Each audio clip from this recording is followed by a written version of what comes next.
உலகத்தில் உள்ள அனைத்து மக்களுக்கும் வணக்கம். இன்று நாம் பேசக்கூடிய தலைப்பானது,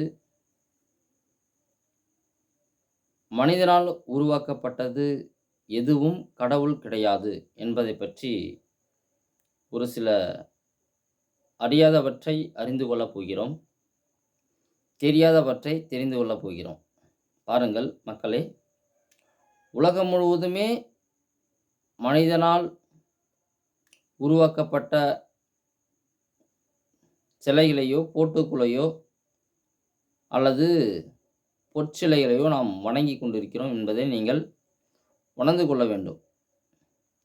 நம்ம பாருங்க, படைக்கப்பட்ட இந்த வானத்தையும், பூமியும், சூரியன், சந்திரன், செடி, கொடி இப்படியாக மனிதர்கள் அனைவரையும் படைத்த தேவனை நாம் வணங்குவதை தவிர்த்து, மனிதனால் உருவாக்கப்பட்ட சிலைகளையோ அல்லது போட்டோக்களையோ அல்லது ஒரு உருவத்தையோ அல்லது மனிதர்களையோ வணங்கிக் கொண்டிருக்கிறோம். நன்றாக புரிந்து கொள்ளுங்கள். இந்த அனைத்தையும் படைத்தது தேவன்.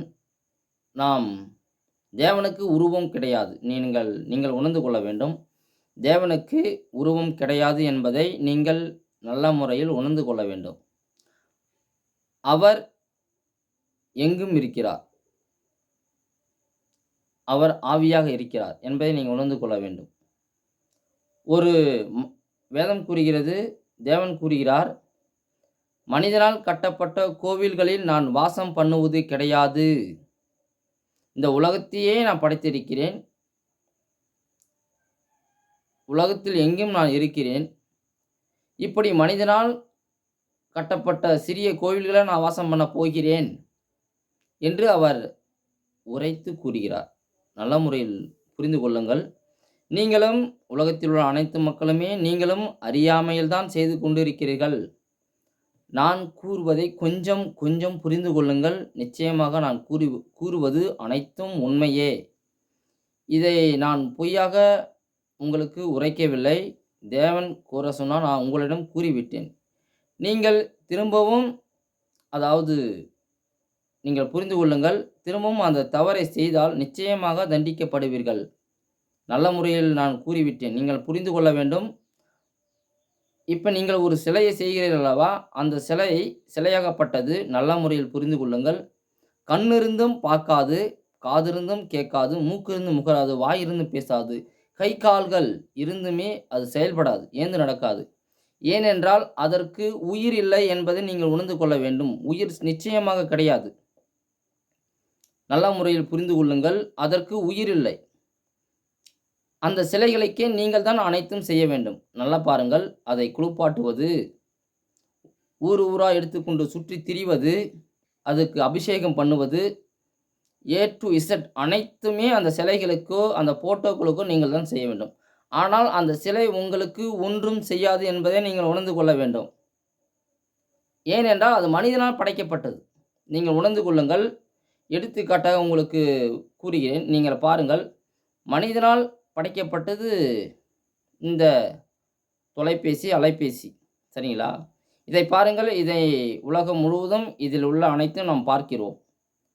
அதை ஏன் நீங்கள் கடவுளாக வணங்க மாட்டீர்கள்? அந்த சிலையை செய்வதை காட்டிலும் இந்த ஃபோன் ஆகப்பட்டது அனைத்தும் செய்கிறதல்லவா? உணர்ந்து கொள்ளுங்கள். சிலை செய்வதை காட்டிலும் இது எவ்வளவு செய்கிறது. ஏன் இதை நீங்கள் வணங்க மாட்டீர்கள்? அதேபோல் ஒரு வீடாக வைத்துக் கொள்ளுங்கள். அது மனிதனால் உருவாக்குகிறான். நான் போட்டுகிற சட்டை முதல் பேனா பேனா பேனா வரை அனைத்துமே ஏனென்றால் மனிதன் உருவாக்குகிறான். மனிதனால் உருவாக்கப்பட்டது எதுவுமே கடவுள் கிடையாது என்பதை நீங்கள் உணர்ந்து கொள்ள வேண்டும். நமக்கு 6 அறிவு இருக்கிறது என்பதை நீங்கள் புரிந்து கொள்ளுங்கள். நன்றாக புரிந்து கொள்ளுங்கள் மக்களே. மனிதனால் உருவாக்கப்பட்டது அது எதுவாக இருந்தாலும் சரிதான். எவ்வளவு பெரிய சிலையாக இருந்தாலும் கிடையாது. அது கடவுள் கிடையாது. அது மனிதனால் உருவாக்கப்பட்டது என்பதை நீங்கள் உணர்ந்து கொள்ள வேண்டும். அதற்கு உயிர் இல்லை. உயிரில்லாத ஒரு சிலையை, ஒரு போட்டோவை வணங்குவது பெரும் பாவம். உயிரில்லாத சிலைக்கு உயிருள்ள நீங்கள் என்ன பண்ணுகிறீர்கள் என்று கேட்டால், அதை விழுந்து வீழ்ந்து கும்பிடுவது, அதுதான் நமக்கு ஏ டூ இசட் எல்லாம் செய்கிறது என்று நீங்கள் நினைத்து தவறான வழிபாட்டை செய்து கொண்டிருக்கிறீர்கள். இது ஒரு பாவம் என்பதை நீங்கள் உணர்ந்து கொள்ளுங்கள்.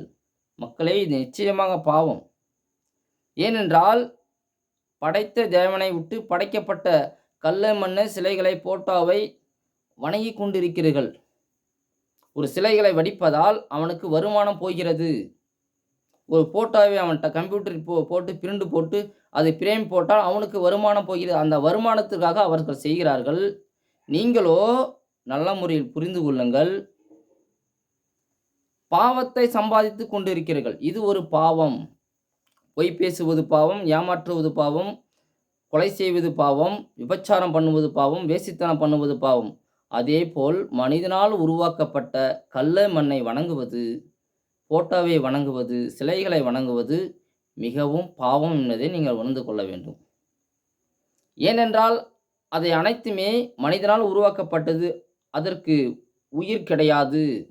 உயிருள்ள நீங்கள் உயிரற்ற பொருட்களை வணங்கிக் கொண்டிருக்கிறீர்கள் என்பதை நீங்கள் உணர்ந்து கொள்ள வேண்டும். இது ஒரு பாவம் மக்களே. பாவத்தை ஒருபோதும் செய்யாதீர்கள். பாவத்தின் சம்பளம் மரணம் என்கிறது வேதாகமம். தேவன் கூறுகிறார், உங்களுக்கு உரைக்க கூற சொன்னார், நான் கூறிவிட்டேன். திரும்பவும் இந்த தவறை செய்தால் நிச்சயமாக தண்டிக்கப்படுவீர்கள். நான் தேவன் கூற சொன்னார், கூறிவிட்டேன். இதுதான் நல்ல வழி என்று தேவன் உங்களுக்கு உரைக்க கூறி சொன்னார், நான் கூறிவிட்டேன். நீங்கள் திரும்பவும்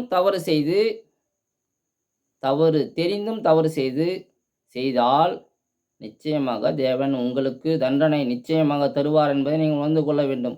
ஒரு தவறை தெரியாமல் செய்தால் தேவன் உங்களை மன்னித்து விடுவார். உங்களுக்கு புரிகிறதா? தெரியாமல் செய்தால் தேவன் நிச்சயமாக மன்னித்து விடுவார். ஆனால் ஒரு தவறை நீங்கள் தெரிந்தும் செய்தால், புரிகிறதா? தெரிந்தும் செய்தால் நிச்சயமாக தேவன் உங்களை மன்னிக்க மாட்டார் என்பதை உணர்ந்து கொள்ளுங்கள். தேவன் நிச்சயமாக உங்களை மன்னிக்க மாட்டார். அநேக சாபங்கள் உங்களை வந்து சேரும். கை கால்கள் இயங்காமல் போகலாம், கண் தெரியாமல் போகலாம், இதயம் செயல்படாமல் போகலாம்.